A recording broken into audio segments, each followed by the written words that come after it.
and the fabulous emancipation of one Harley Quinn. That's a long fucking title.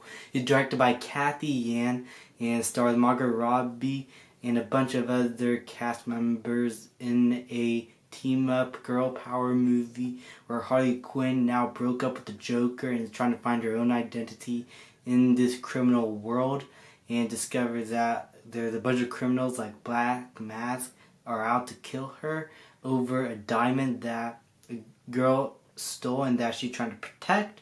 And so she's trying to get this group of girls to help her protect this girl and get away from Black Mask.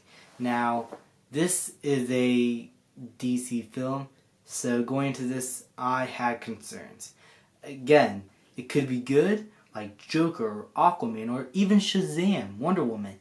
Or it could be bad, like Batman vs. Superman, the theatrical version at least, or Justice League. Or really divisive to me at least, like Man of Steel or Suicide Squad. So you don't know what you're going to expect. I enjoyed the entirety of the DC Extended Universe, though I do have my criticism in the way they're structured and the way they continue off from one another. And it's really confusing in which state they are in right now, but whatever state they're in right now, as confusing as it may be, at least it still seems to actually work for a lot of people, because I think this movie, while I don't think it is going to be one of DC's best, like Aquaman, I do think it is still a fun, serviceable DC film.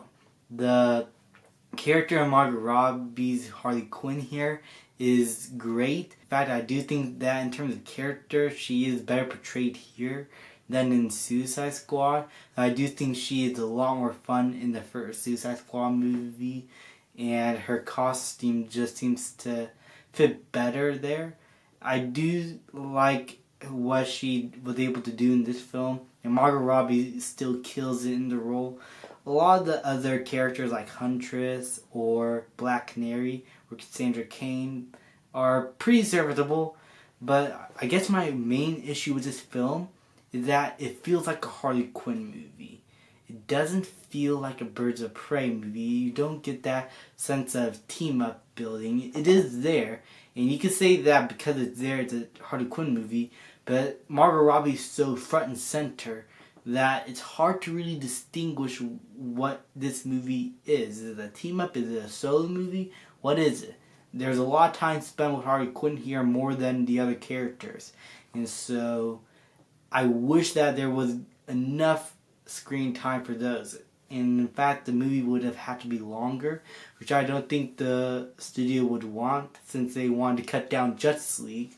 I do think that this movie should have added a few more minutes to the table to give him more room for its characters to breathe in. Though they are scene stealers, Margot Robbie still comes on top as probably the best character in the movie. But Black Mask, portrayed by Ewan McGregor, though I would say that the way the actor portrays his character in interviews is a little weird.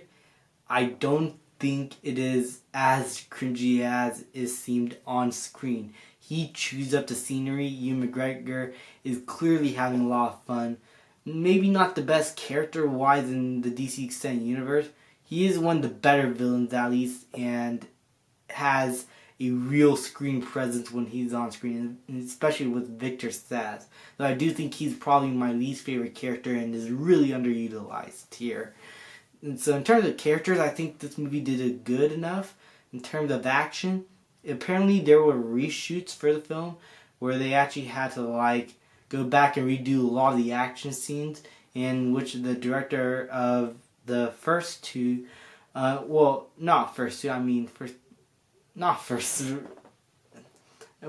director of John Wick has to come in, do reshoots for the action scenes. And I feel like that's why some of the action scenes, many of them actually, are actually outstanding and really earned its R rating.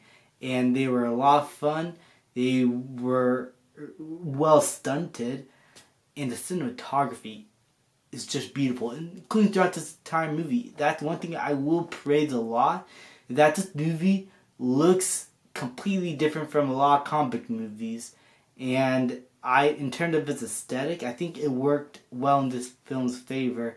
It really gives it that new Harley Quinn look, and it really makes this film feel in tone with what the character is supposed to be, because it's a Harley Quinn movie, not a Birds of Prey movie. I'm serious. It doesn't feel like one. And so, in terms of the way this movie looks, I think it worked a lot in its favor, and it really makes itself stand out from the DC Extended Universe.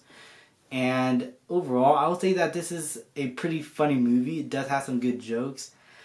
It's going to be weird how people are going to respond to this one.